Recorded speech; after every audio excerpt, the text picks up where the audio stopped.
If you want to get started in Gundam Versus, the first step is to learn the basic rules of the game and how to pilot your mobile suit. This is Gundam Versus Basics, and today we break down system and controls.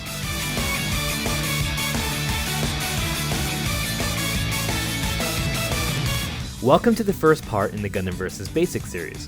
While we'll be introducing most of the core concepts in this video, our other videos focus on more specific topics and are equally as important for learning the game, so be sure to check the description for links and details. Let's start with the win condition. Gundam Versus is a 2-on-2 game where the goal is to defeat the enemy team by bringing their team cost gauge to 0. Each team starts with 1,000 points, and each mobile suit is given a cost from one of 4 brackets: 500, 400, 300, and 200. When a suit is shot down, its cost is subtracted from the team pool. The cost of a suit often shapes how it's played. Higher cost suits, with more health and mobility, generally play a leading role in a team, while lower cost suits play supporting roles. Our video on team mechanics goes into depth about the cost system and how it affects team strategy, so be sure to check it out for details. Now that we know the objective of the game, let's go over the basic control scheme. We'll be using the default layouts for joysticks and controllers. If you're using an arcade joystick, the default layout is strongly recommended.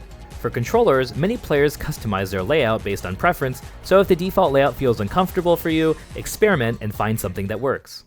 Inputting directions while grounded will cause you to walk, though walking is generally not used. Quickly tapping any direction twice will perform a boost step, a quick, evasive move great for dodging most attacks. Pressing down then up in quick succession will allow you to shield, blocking attacks from the front.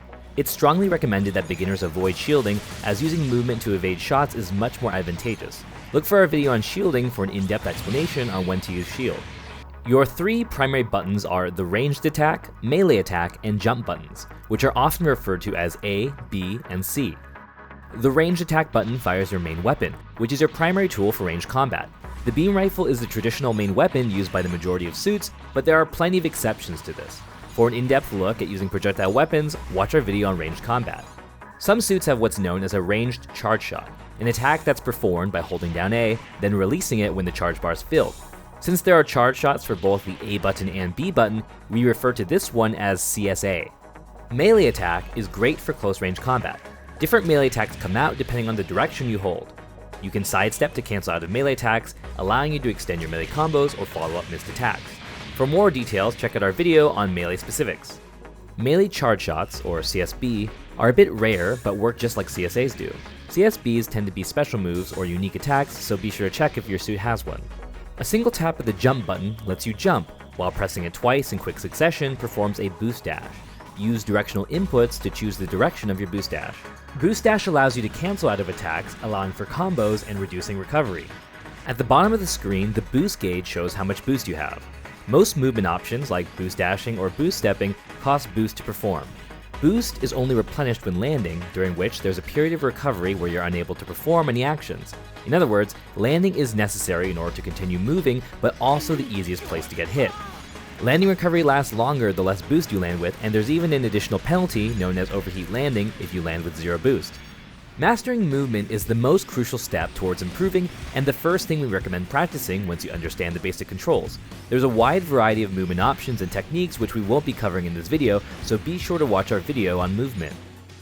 Each suit has 3 additional unique special moves, one for each 2-button combination: A plus B, A plus C, and B plus C. If you play on controller, these are also bound to individual buttons. Subshot, also known as AB, is typically a more powerful but limited alternative to your main weapon. Ranged Special Weapon, or AC, is a unique range attack, often in the form of huge beams or specialized fire. Special Melee Attack, or BC, is, as you might have guessed, a special melee attack, often with unique movement properties or strong chase potential. Melee Attack and Main Shot typically share similarities across the roster, but these 3 special attacks have much more variety and often change with directional inputs, so pay close attention to what each one does. Pressing all 3 buttons, or R3 on controller, will activate Burst, a temporary powered-up state. Pressing it again while in Burst performs your Burst skill, a powerful and unique super move. Activating Burst requires that your burst gauge be at least 50% full. The main sources of gaining burst meter are from taking damage and from either you or your partner dying. At 100% you can even burst while being hit or knocked down. On activation, it refills your ammo and some of your boost. Until it wears off, burst also provides some added effects depending on which type of burst you choose, blaze or lightning. Blaze Gear improves your melee attacks and your damage, while Lightning Gear improves your ranged options, defense, and boost efficiency. For more information about burst types and their usage, be sure to watch our video focusing on the burst system. In Gundam Versus, your camera is always fixed facing an enemy.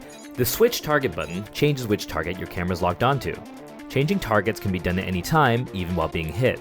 Swap targets often to stay aware of both opponents and maintain good situational awareness. You can tell if you are being targeted by paying attention to the edges of the screen. The lock-on alerts indicate when an enemy is targeting you. If they're not on screen, the alert will appear on the side corresponding to the enemy location. If an enemy attacks while targeting you, or any projectile is moving towards you, the lock-on alert will flash red to signify incoming fire. The central lock-on marker shows critical information about your current target. Red lock means the attack will have guidance and properly home towards opponents. If the target's too far away, the lock will become green. Green lock means your attacks will have zero guidance and will only go in a straight line. Even inside red lock range, if the vertical angle is too drastic, the lock will become green. A yellow lock indicates invincibility. This is a temporary state that occurs when the target's knocked down or recovering.